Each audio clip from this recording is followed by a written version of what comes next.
saudara yang terkasih, puji Tuhan karena hari ini kita bisa berjumpa kembali dengan Sapaan Gembala Gabungan Gereja Baptis Indonesia BPD Jabatara.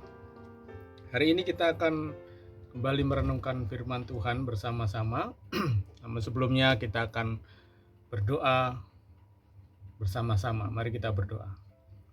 Bapa di surga, kami mengucap syukur karena hari ini Tuhan boleh kembali mempertemukan kami, dan atas berkat-Mu kami boleh bersama-sama akan merenungkan kebenaran firman-Mu. Kiranya firman-Mu boleh menguatkan kami semua dan pakai hamba-Mu untuk boleh menyampaikan kebenaran firman-Mu dengan baik. Kami sambut firman-Mu ya Tuhan, dengan segala ucapan syukur kami dan penuh sukacita, hanya di dalam nama Tuhan kami Yesus Kristus kami berdoa. Haleluya. Amin. Bapak Saudara yang terkasih, hari ini kita akan merenungkan firman Tuhan dari kitab Yosua pasal 3 ayat 1 sampai yang ke-6. Yosua pasal yang ketiga ayat 1 sampai yang ke-6. Demikianlah firman Tuhan. Yosua bangun pagi-pagi, lalu ia dan semua orang Israel berangkat dari Sitim dan sampailah mereka ke sungai Yordan, maka bermalamlah mereka di sana sebelum menyeberang. Setelah lewat 3 hari, para pengatur pasukan menjalani seluruh perkemahan dan memberi perintah kepada bangsa itu, katanya, segera sudah kamu melihat tabut perjanjian Tuhan Allahmu yang diangkat para imam yang memang suku Lewi, maka kamu harus juga berangkat dari tempatmu dan mengikutinya. Hanya antara kamu dan tabut itu harus ada jarak kira-kira 2000 hasta panjangnya. Janganlah mendekatinya, maksudnya supaya kamu mengetahui jalan yang harus kamu tempuh, sebab jalan itu belum pernah kamu lalui dahulu. Berkatalah Yosua kepada bangsa itu, kuduskanlah dirimu, sebab besok Tuhan akan melakukan perbuatan yang ajaib di antara kamu.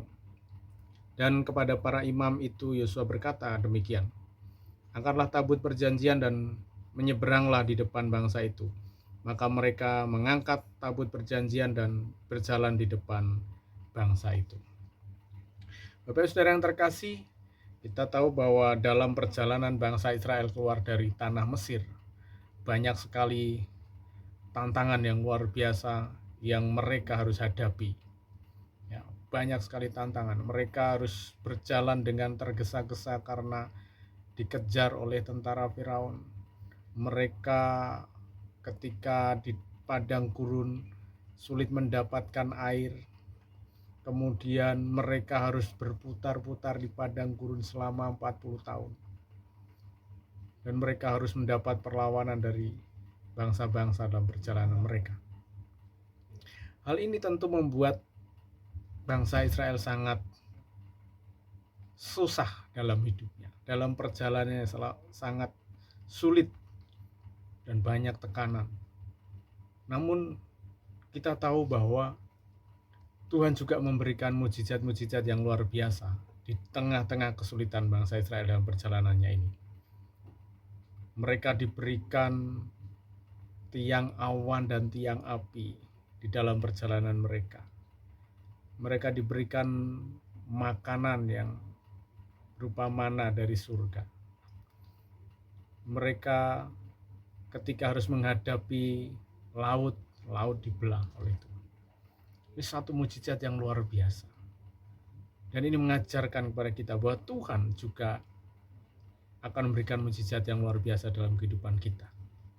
Nah, mengapa Tuhan mengizinkan hal-hal yang berat itu terjadi, Bapak Ibu? Kemudian Tuhan juga menunjukkan mujizatnya. Ada satu hal maksud Tuhan. Di sini dikatakan ayat yang ke-10. Dari hal inilah akan kamu ketahui bahwa Allah yang hidup ada di tengah-tengah kamu. Dalam segala sesuatu yang terjadi dalam bangsa Israel, Tuhan ingin menyatakan satu hal, bahwa Allah yang hidup ada di tengah-tengah kamu. Jadi renungan hari ini saya memberikan tema bagi kita semua, berjalan bersama Tuhan. Berjalan bersama Tuhan. Seringkali kita juga harus mengalami kesulitan-kesulitan. Seringkali kita harus mengalami banyak hal yang memberatkan hidup kita. Dan hal itu kadang Tuhan izinkan terjadi. Kita tahu Bapak Saudara bahwa dalam 2 tahun ini kita hidup dalam ketidakpastian. Sulit menjalani kehidupan. Banyak hal, banyak pembatasan, banyak hal-hal yang baru yang harus kita hadapi. Tetapi percayalah bahwa segala sesuatu yang Tuhan izinkan punya satu maksud, yaitu di sini supaya kamu ketahui bahwa Allah yang hidup ada di tengah-tengah kamu. Jadi jangan takut ketika kita harus menghadapi tantangan, kita harus menghadapi hal-hal yang sulit. Kita harus tetap berjalan, kita harus tetap maju bersama-sama.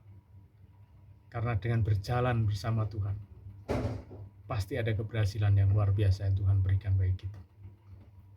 Kita belajar dari firman Tuhan ini ketika bangsa Israel mau menyeberang sungai Yordan. Belum pernah mereka mengalami menyeberang sungai, air yang mengalir begitu deras. Tetapi Tuhan memberikan mujizatnya melalui tabut perjanjian yang dibawa oleh mereka. Pelajaran apa yang kita dapat? Apa yang harus kita lakukan ketika kita juga harus menghadapi hal yang berat, sesuatu yang menghadang di depan kita, sesuatu yang harus kita lakukan, harus kita hadapi. Apa yang harus kita lakukan? Yang pertama di sini dikatakan, ayat yang ketiga dikatakan, segera sesudah kamu melihat tabut perjanjian Tuhan Allahmu yang diangkat para imam yang memang suku Lewi, maka kamu harus juga berangkat dari tempatmu dan mengikutinya. Yang pertama, jangan menunda waktu. Kita harus segera melakukan segala sesuatu ketika Tuhan membuka jalan. Kerjakan dengan segera. Saat ini kita tahu kehidupan mulai normal, pemerintah sudah mulai membuka pembatasan-pembatasan. Disitulah kita harus memikirkan apa yang harus saya lakukan, apa yang harus saya kerjakan di dalam kehidupan saya, apa yang harus saya kerjakan dalam pelayanan saya, apa yang harus saya kerjakan dalam usaha dan pekerjaan saya. Segera, ketika Tuhan sudah membukakan jalan, segera harus kita kerjakan. Jangan menunda waktu.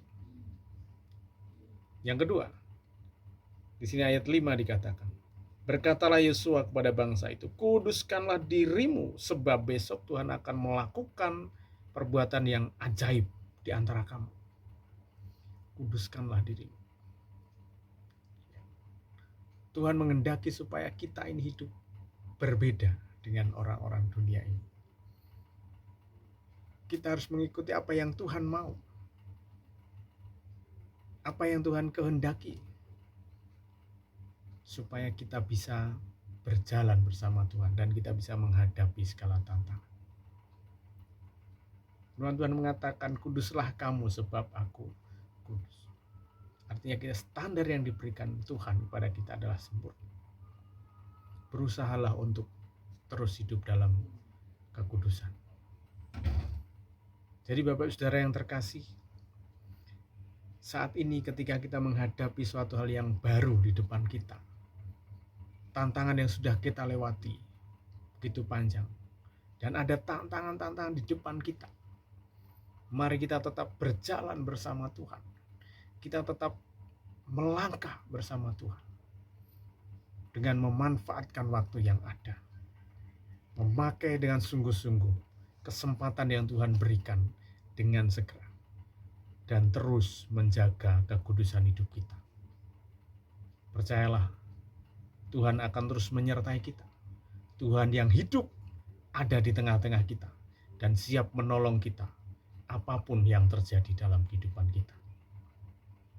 Jadi Bapak Saudara, jangan takut, jangan ragu, tetaplah melangkah meskipun banyak tantangan, karena Tuhan menyertai kita dan Tuhan ada di tengah-tengah kita. Amin. Mari kita akan berdoa. Bapa, kami mengucap syukur karena Engkau boleh mengingatkan kami melalui firman-Mu. Biarlah firman-Mu hari ini boleh benar-benar menguatkan kami, dan kami boleh terus berjalan meskipun banyak tantangan, karena kami yakin Allah yang hidup, Tuhan kami, ada di tengah-tengah kami dan siap senantiasa menyertai dan menolong kami. Terima kasih Bapa, ampuni akan kesalahan dosa kami. Hanya di dalam nama Tuhan kami Yesus Kristus kami berdoa dan mengucap syukur. Haleluya. Amin. Terima kasih Bapak Saudara, selamat beraktivitas. Tetap semangat, Tuhan memberkati kita semua. Amin.